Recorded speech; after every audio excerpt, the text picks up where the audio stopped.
Chapter 1: The Star and the Rose.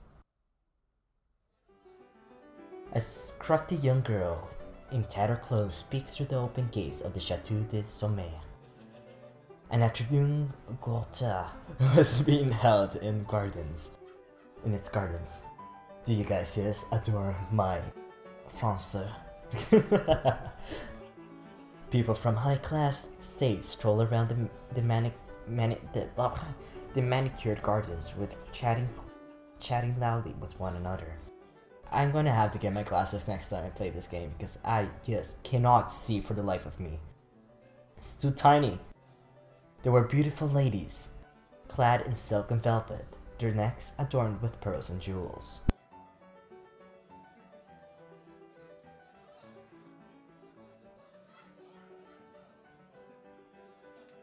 A variety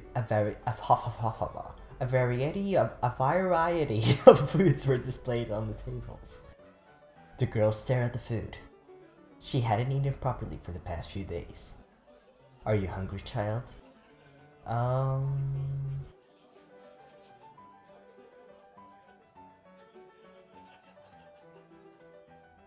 you hungry, my dear? Yes, mother. Don't you worry. Mother will provide. You do not need those high-class foods anyway. They will upset your stomach. Now, we stayed long enough, let us leave. Surely we can look around for a bit. It's still a little early. There was something else that called to her other than the party itself. She walked to and from the gates, peeking at the crowd despite the urging of her mother to leave.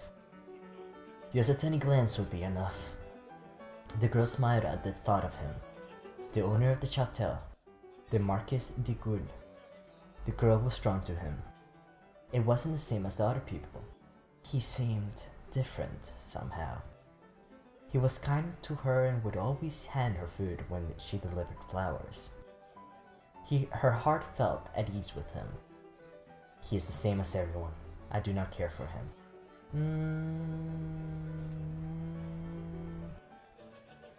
He is the same as everyone. Greedy. Insatiable. Maybe not for you, but for something else.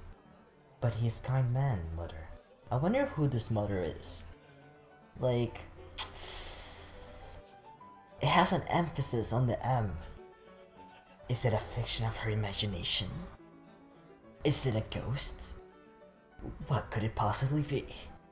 I honestly don't know. I'm very curious. This is why I wanted to play this game so bad. Don't let this kindness fool you. Sweetest tongue hides the sharpest tooth, child. She bit her lip. Why do you even bother with him? He makes me feel that there are still good people in the world, mother. There are no more good people in the world, child. It is hard to say.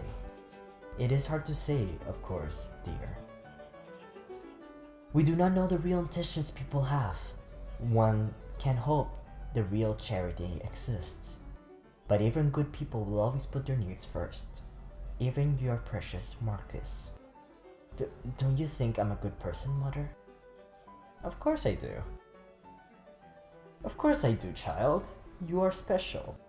Haven't I raised you as such? I have tried my best, my dearest. Yes, mother, you kept me right. I love you. The girl stared at her shoes and looked around for a bit, hoping for just a glance before she left. And there he was. There was no harm in looking, she reasoned. She would never enter the Marquis's world. Let her heart be filled with hope. She turned his eyes in her direction. Did he smile at her? The girl's heart stopped. Did he recognize her? She beamed. Not beamed. My, is this creature deaf as well as dumb? It might be, poor thing. Mademoiselle, a voice called to the rose girl. She gasped. It seemed that somebody else had noticed her presence. She turned to leave. No, my dear. Poor little creature, don't run away. Charlotte, she stinks. Don't touch her. Came to crash the party, little urchin? You hungry? Her stomach gave a low grumble. She was always hungry, it seemed, no matter how much or how little she ate. Encouraged by the kindness the Marquis had shown her, the girl approached the woman. She teetered towards their table. "What are you selling? Look at this poor creature. Is she selling roses? These are all ugly ones. But not as appealing as the rags she is covering herself in. Are you trying your best to be this repulsive?" "Now, don't be mean, Antoinette. Perhaps it's the commoner fashion nowadays." They laughed while gawking at her and her wares. Oh my, she only has one eye. Ghastly, but I cannot look away." The other lady nodded her head. "Like a sideshow attraction, you mean? The freaks at the carnivals. She's darling in her own dirty, monstrous way. Maybe we can keep it. Hello, do you want some bread, urchin?" "Well, speak up." Maybe her tongue is short. Add to this list of her startling qualities. "Quiet, Antoinette. Come on, don't be shy. Do you want some food? Let us hear you speak." "Yes, madame." "What?" "Yes, madame, I would be grateful." One of the ladies clapped in mockery at her reply. "Oh, she talks!" The ladies handed her the bread, but it was snatched away just before her fingers graced it. Not before you dance for us first." "Oh, make her do a handstand. I've seen one of those street people do that. Quite marvelous." "Now I'd like to see that. This party's quite boring." "Well, come on. Ma vedette. Dance for your food." The girl looked at the beautiful, cruel faces of the women. That look on them. It was burning desire to hurt something, simply because they could. She knew that look. Before they touched her and hurt her, they had that look burning in their eyes. Aw, look at that child. And what the fuck am I reading now? Aw, look at what you did, Claudette. She's shivering like a leaf. Poor thing. The lady was laughing as she said those words. "I didn't do anything. She should be grateful. We've been offering her this much. Besides, these commoners are supposed to be jolly in their misery. Come on, girl, show us your joy." The girl moved away as they laughed. "Mother, please save me. Mother. Didn't I tell you to leave? Didn't I tell you people are cruel?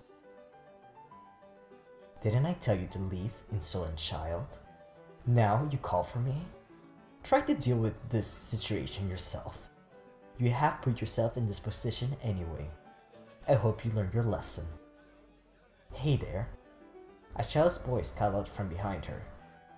It belonged to a girl around 7, with chubby cheeks and a look of curiosity in her eyes.